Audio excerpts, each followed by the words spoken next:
आप देख रहे हैं alpha defence. Alpha defence Hindi में आपका स्वागत है। आप हमें ज्वाइन कर सकते हैं सोशल मीडिया पर, फेसबुक, इंस्टाग्राम, ट्विटर और इंग्लिश व्यूअर्स हमें ज्वाइन कर सकते हैं अल्फा डिफेंस इंग्लिश पर। आइए शुरू करते हैं आज का वीडियो।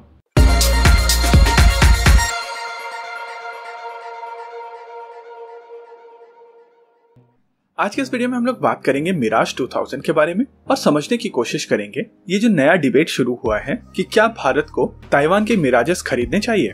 इस बात में कोई दो राय नहीं है कि मिराज 2000 खास करके भारतीय सेना के लिए बहुत ही बेहतरीन फाइटर जेट है और इस समय भारतीय वायुसेना मिराज 2000 के ऊपर काफी ज्यादा भरोसा करती है। ये सारा डिबेट शुरू हुआ है संडे गार्डियन में आए एक आर्टिकल के बाद में।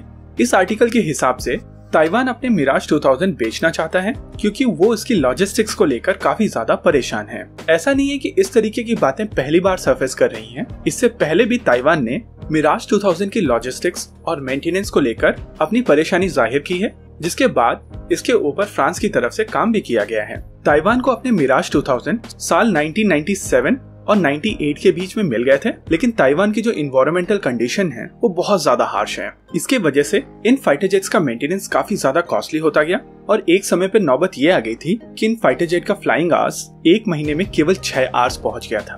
हालांकि बाद में दासो एविएशन के साथ में काम करते हुए इस नंबर को बढ़ाया गया था और इसको 15 आवर्स पर मंथ के लेवल पर ले जाया गया था।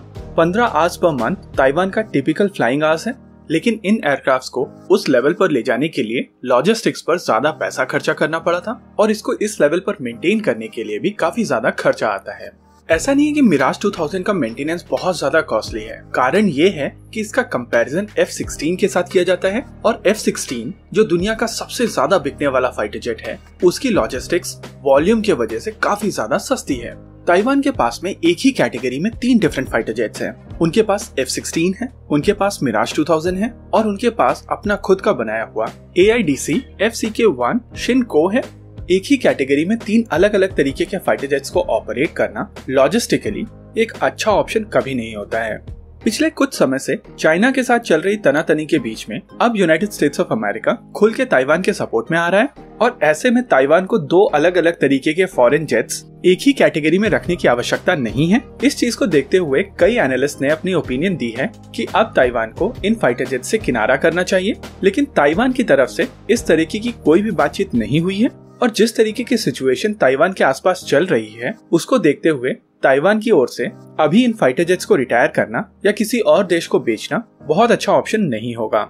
दूसरी ओर अगर बात की जाए भारतीय वायुसेना की, तो भारतीय वायुसेना रशियन एयरक्राफ्ट उड़ाती है और रशियन एयरक्राफ्ट उड़ाने के कारण हम लोगों को पता है कि लॉजिस्टिक्स कितनी महंगी हो सकती है। वहीं अगर बात की जाए भारतीय वायुसेना के मिराज 2000 की, तो भारतीय वायुसेना को इस फाइटर जेट के ऊपर काफी ज्यादा भरोसा है और ये भरोसा देखा गया था बालाकोट स्ट्राइक के दौरान। इनफैक्ट बालाकोट के अगले दिन यानी कि 27 फरवरी को जब पाकिस्तान के साथ में एयर स्कर्मिश हुआ था, तब भी ये फाइटर जेट नॉर्दर्न एरिया में कॉम्बैट एयर पेट्रोल कर रहे थे और इस एरिया में पाकिस्तान का एक फॉर्मेशन आया था जिसमें 8 फाइटर जेट्स थे। इन 8 फाइटर जेट्स में से कुछ फाइटर जेट्स JF-17 थंडर भी थे और ये फाइटर जेट्स इन मिराज 2000 को देखते हुए करीब भी नहीं आए थे। वैसे अगर आपको इस चीज को डिटेल में समझना है तो इसको लेकर हम लोगों ने एक वीडियो पहले किया था जिसका लिंक ऊपर आई बटन में मिल जाएगा। अब बात करते हैं क्या भारत को ये मिराज 2000 खरीदने चाहिए अगर ताइवान इनको ऑफर करता है तो। ताइवान के पास 48 फाइटर जेट्स हैं और 12 ट्रेनर। इस हिसाब से ये 3 स्क्वाड्रन होती हैं और जिस स्पीड से भारतीय वायुसेना की स्क्वाड्रन स्ट्रेंथ कम हो रही है उस हिसाब से ये भारतीय वायुसेना को 3 स्क्वाड्रन में मिराज 2000 बहुत ही जल्दी प्रदान कर सकते हैं।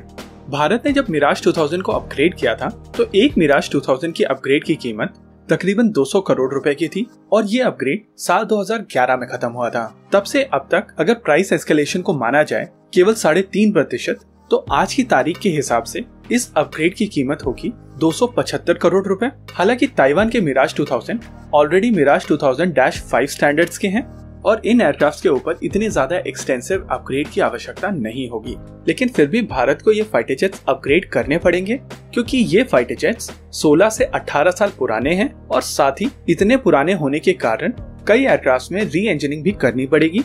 हालांकि ये फाइटर जेट्स भारतीय वायुसेना के मिराज 2000 से नए हैं, लेकिन यहाँ पर नोट करने वाली बात यह है कि भारतीय वायुसेना के मिराज 2000 को अपग्रेड करने में काफी ज्यादा पैसा लगा था। साथ ही अगर संडे गार्डियन में जो आर्टिकल आया था उसको कंसिडर किया जाए तो ताइवान $1.5 से $2 बिलियन इन फाइटर जेट्स के लिए चाहता है और इन फाइटर जेट्स में भारत को तकरीबन 10 से 15 million India specific enhancement add करने के लिए लगाने पड़ेंगे। उस हिसाब से भारतीय वायुसेना को पर फाइटर जेट तकरीबन 40 से 45 मिलियन US डॉलर्स खर्च करने पड़ेंगे। यहाँ पर गौर करने वाली बात यह है कि भारतीय वायुसेना को मिलने वाले तेजस मार्क 1A तकरीबन 40 से 45 मिलियन डॉलर की कॉस्ट रखेंगे, यानी कि जिस कीमत पर भारत को मिराज 2000 मिलने वाले हैं उसी कीमत पर भारतीय वायुसेना को तेजस मार्क 1 मिल जाएंगे। आइए ब्रीफली कंपेयर करते हैं तेजस मार्क 1A और मिराज 2000 को।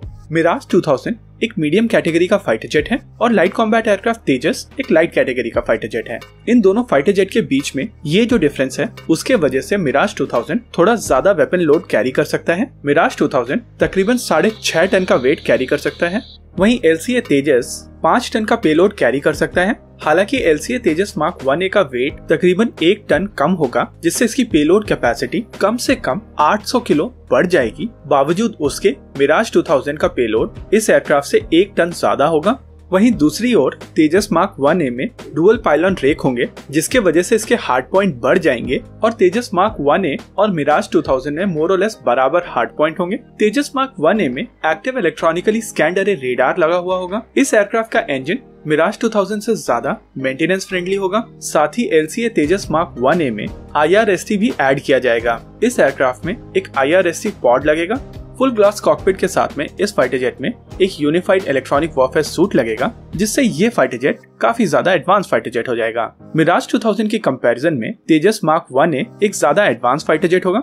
ऐसे में बराबर कीमत के साथ में 16 से 18 साल पुराने मिराज 2000 खरीदना एक फायदेमंद सौदा नहीं होगा, स्पेशली तब जब आपका खुद का देश में बना हुआ फाइटर जेट मिराज 2000 के ज्यादातर मिशन कंप्लीट करने की क्षमता रखता है। लेकिन यहाँ पर सबसे इम्पोर्टेंट चीज है टाइमलाइन। तेजस मार्क 1A के ऑर्डर कंप्लीट होते होते तकरीबन साल 2028 हो जाएगा और ऐसे में ये 3 स्क्वाड्रन के मिराज 2000 भारतीय वायुसेना को एक ब्रीदर प्रदान कर सकते हैं।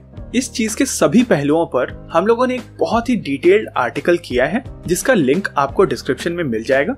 इस वीडियो में रखते हैं केवल इतना ही। आपको क्या लगता है बताइए हमें कमेंट सेक्शन में। आगे आप कौन सा वीडियो देखना चाहते हैं बताइए हमें कमेंट सेक्शन में। वीडियो को अंत तक देखने के लिए धन्यवाद। अगर आपको वीडियो पसंद आया हो तो आप इसे अपने दोस्तों के साथ जरूर शेयर करें, और अगर नहीं पसंद आया तो बताइए हमें कमेंट सेक्शन में आखिर क्यों। देखते रहिए अल्फा डिफेंस। धन्यवाद। जय हिंद।